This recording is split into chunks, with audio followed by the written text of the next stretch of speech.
Welcome back. It's the holiday season, and while many of us are Googling cheap gifts to give our coworkers for the White Elephant Exchange, actual white elephants, like former White House Chief of Staff Mark Meadows, are running scared like they're being chased by vicious inbred trophy hunters. The House has voted to hold Mark Meadows in contempt of Congress. These charges are now headed to the Justice Department, which will decide whether to prosecute the former Trump White House Chief of Staff. This vote happened after Meadows shared thousands of documents and texts with the committee, then declined to testify. There was a lot that he gave the committee, but at this point, he's pulled out entirely and said he's invoking the Fifth Amendment. Meadows bailed right before his deposition to the January 6th committee, claiming executive privilege forbids him to speak, even though he just released a book in which he writes about the insurrection and his conversations with Trump.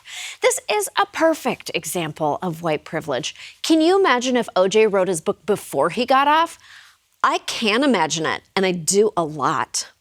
By writing a book, Meadows may have inadvertently waived his executive privilege, but I'm sure it was worth it for a blockbuster that's burning up the charts as Amazon's 520th best-selling book. Only a few hundred slots behind actual real classics like The Big Book of Farty Facts. Before Meadows ghosted the committee, he gave them more than 9,000 pages of records. This included texts and emails where he encouraged investigations of voter fraud, a phrase that's basically the Republican safe word. Among Mark Meadows' texts, Fox News hosts like Sean Hannity and Laura Ingraham begging him to get Trump to call off the insurrection. There were even texts from Don Jr. Wow, I didn't know you could send someone a text message from a Game Boy Advance.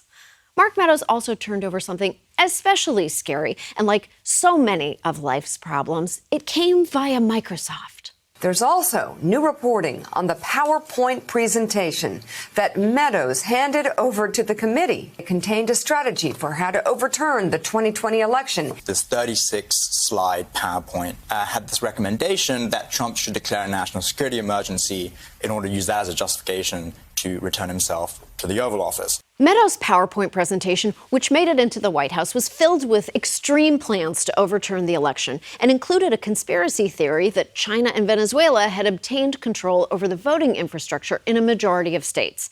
In other words, the kind of emails that shouldn't even make it past a Gmail spam filter, let alone to the chief of staff. Meadows' lawyer claims he merely received the PowerPoint by email and did nothing with it, which is the World War III version of claiming you just didn't see that invite to your sister-in-law's third baby shower. And while it's nice that Meadows likely didn't pass it on to the president, it's still terrifying that Trump supporters were able to soft pitch a coup with a Microsoft Office document. PowerPoint shouldn't be the cause of America's downfall. That's the responsibility of Facetune.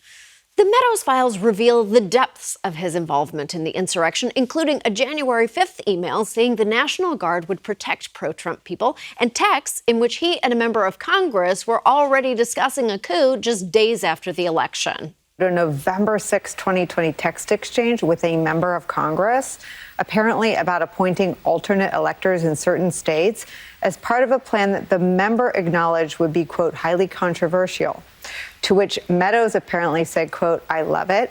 Now, at one level, it's sort of one-ups Don Jr.'s, if it's what you say it is, I love it, to the Russians. What is it with Trump people writing, I love it, about nefarious plots? Guys, never reply that you love it to anything, unless it's Randy Newman texting you that he loves L.A. Mark Meadows can hide, stall, and even sue Nancy Pelosi all he wants, but it doesn't change the fact that he's up to his silver-tufted nipples in this plot. And at this point, it's clear there's only one way to really get through to him. So Mark, if you're watching, I have a very important message for you. You are going to jail. LOL. We'll be right back. Thanks for watching. If you'd like to hear more from Full Frontal, like and subscribe. If you'd like to hear some opinions from a man in a lifted truck, leave YouTube on autoplay.